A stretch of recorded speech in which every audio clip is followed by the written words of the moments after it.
قرآن مجید میں بیان کی گئی کہانیوں میں سے ایک نہایت اہم اور سبق آموز کہانی ہاروت اور ماروت کی ہے۔ اللہ تعالیٰ قرآن میں فرماتے ہیں، جس کا مفہوم یہ ہے کہ انہوں نے یعنی بنی اسرائیل نے ان باتوں کی پیروی کی جو شیاطین حضرت سلیمان علیہ السلام کی بادشاہت کے زمانے میں پڑھا کرتے تھے۔ حالانکہ حضرت سلیمان علیہ السلام نے کفر نہیں کیا، بلکہ کفر تو شیاطین نے کیا۔ وہ لوگوں کو جادو سکھاتے تھے، اور وہ علم بھی جو بابل میں دو فرشتوں ہاروت اور ماروت پر نازل کیا گیا تھا، اور وہ دونوں فرشتے کسی کو کچھ نہیں سکھاتے تھے جب تک یہ نہ کہہ دیتے کہ ہم تو ایک آزمائش ہیں، لہٰذا کفر نہ کرو۔ اس کے باوجود لوگ ان سے وہ علم سیکھتے تھے جس کے ذریعے میاں بیوی کے درمیان جدائی ڈال دی جاتی تھی، حالانکہ وہ اللہ کے حکم کے بغیر کسی کو نقصان نہیں پہنچا سکتے تھے، اور لوگ وہ چیز سیکھتے تھے جو انہیں نقصان پہنچاتی تھی اور فائدہ نہیں دیتی تھی، اور وہ خوب جانتے تھے کہ جو کوئی اس علم کو اختیار کرے گا یعنی جادو کو، اس کا آخرت میں کوئی حصہ نہیں ہوگا، اور کتنی بری قیمت ہے جس کے بدلے انہوں نے اپنی جانیں بیچ ڈالی۔ کاش وہ جانتے ہوتے۔ بنی اسرائیل کو اللہ کی طرف سے ایک عظیم کتاب عطا کی گئی، یعنی قرآن، جس نے توریت میں بیان کردہ باتوں کی تصدیق کی۔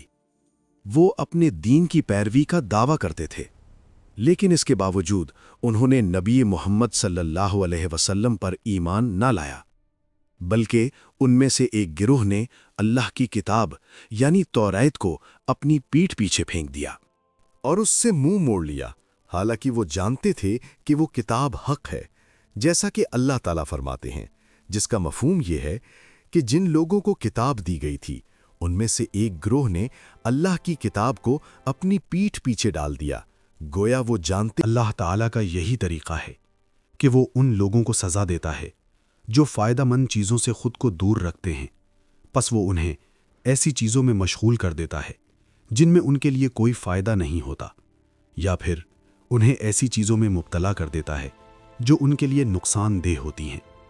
جو کوئی نہایت مہربان اللہ کی عبادت سے منہ موڑ لیتا ہے، اسے بتوں کی عبادت کی سزا ملتی ہے۔ جو کوئی اسلامی توحید کو ترک کرتا ہے، وہ اللہ کے ساتھ شرک کے جرم میں مبتلا ہو جاتا ہے۔ جو کوئی سنت کو چھوڑ دیتا ہے، وہ بدعت کے گناہ میں مبتلا ہو جاتا ہے۔ جو کوئی اسلامی نصوص یعنی قرآن و سنت کی پیروی سے انکار کرتا ہے، وہ ایسے لوگوں کی اندھی تقلید میں پھنس جاتا ہے جن کے اعمال کے حق میں کوئی دلیل موجود نہیں ہوتی۔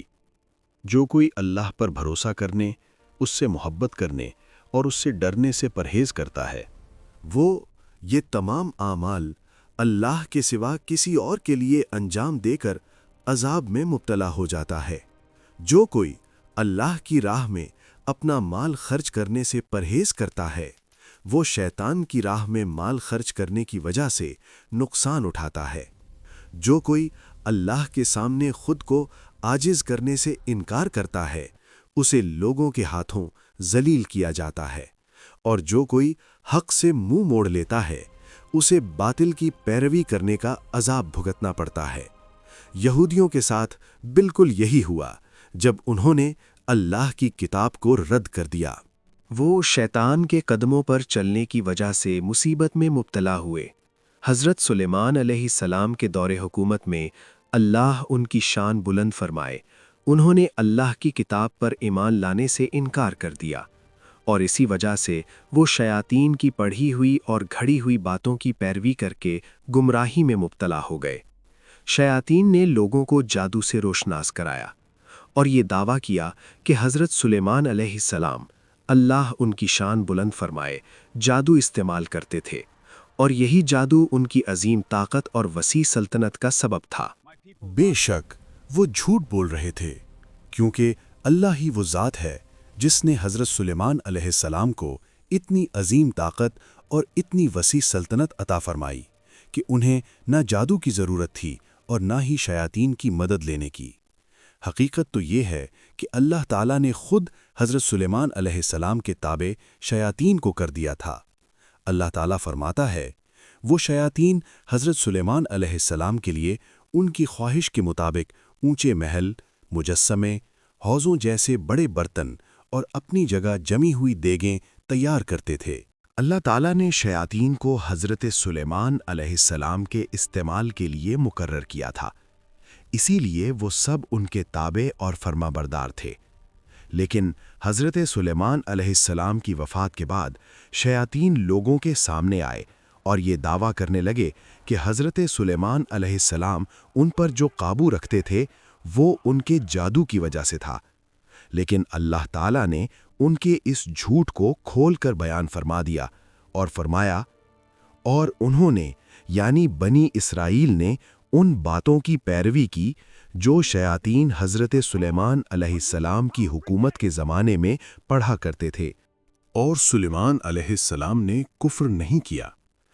جو کوئی بھی جادو کرتا ہے یا جادو کا استعمال کرتا ہے وہ کافر ہوتا ہے، لیکن حضرت سلیمان علیہ السلام نے نہ کبھی کفر کیا اور نہ ہی کبھی جادو کیا، بلکہ اللہ تعالیٰ اس کے بالکل برعکس فرماتا ہے، سلیمان علیہ السلام نے کفر نہیں کیا بلکہ شیاطین نے کفر کیا جو لوگوں کو جادو سکھاتے تھے۔ شیاطین نے لوگوں کو جادو سکھا کر اور اس کے استعمال کا طریقہ بتا کر انہیں گمراہ کیا۔ یہودیوں نے اسی جادو پر عمل کیا، حالانکہ اللہ تعالیٰ نے 2 فرشتوں ہاروت اور ماروت کو لوگوں کی آزمائش کے لیے بھیجا تھا تاکہ یہ دیکھا جائے کہ اللہ کے بندوں میں سے کون ثابت قدم رہتا ہے اور کون گمراہ ہو جاتا ہے، کون ایمان پر قائم رہتا ہے اور کون کفر اختیار کر لیتا ہے۔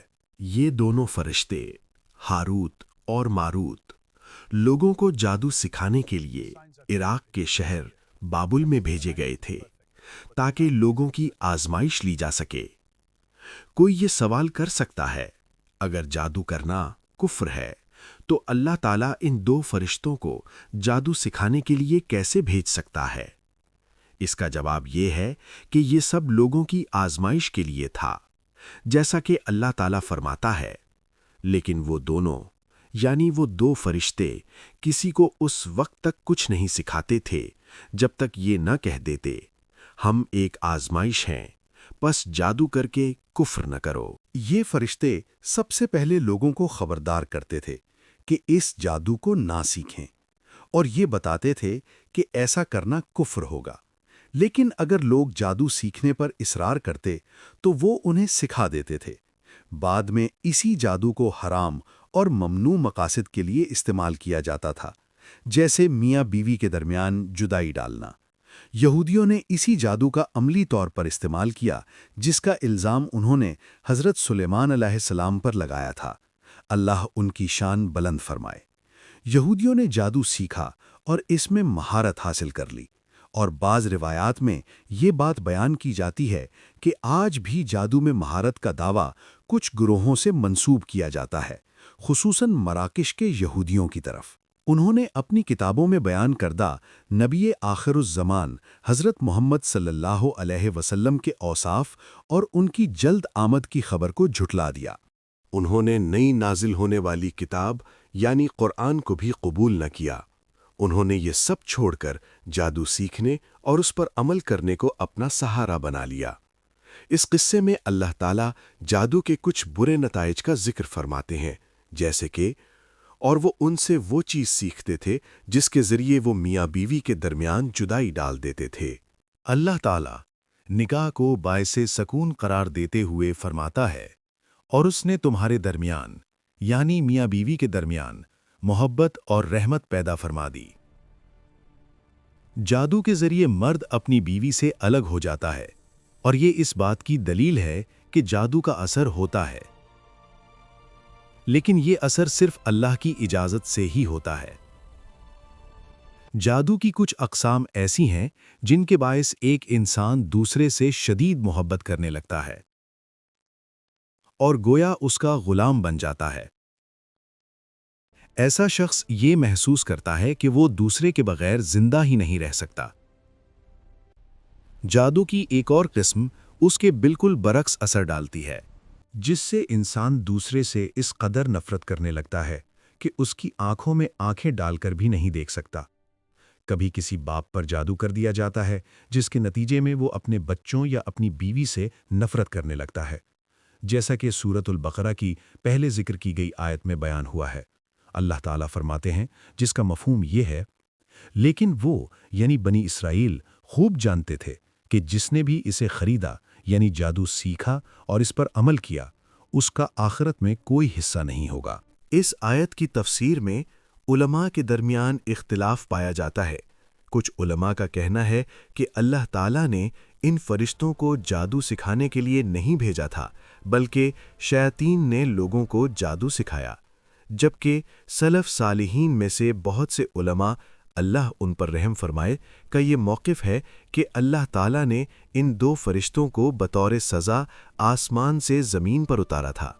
کچھ کا کہنا ہے کہ وہ بگڑے ہوئے فرشتوں میں سے تھے اور دوسرے فرشتوں سے مختلف تھے، کیونکہ عام فرشتے کبھی اللہ کی نافرمانی نہیں کرتے، اور کچھ دیگر علماء کا کہنا ہے کہ وہ باعزت فرشتوں میں سے تھے، جنہیں لوگوں کی آزمائش کے لیے جادو کا علم دے کر بھیجا گیا تھا، لیکن انہوں نے صرف انہی لوگوں کو جادو سکھایا۔ یہ جان لینے کے باوجود اور بار بار یاد دلائے جانے کے باوجود کہ جادو کفر کی ایک صورت ہے اور اسے سیکھنے اور اس پر عمل کرنے سے سختی سے منع کیا گیا ہے، پھر بھی اسے سیکھنے پر اصرار کرتے رہے۔ بے شک جادو سیکھنا حرام ہے اور اس پر عمل کرنا کفر ہے، جیسا کہ اس آیت میں واضح طور پر بیان کیا گیا ہے، اور اس کے علاوہ انبیاء کرام کی متعدد کہانیاں بھی اسی حقیقت کی تصدیق کرتی ہیں۔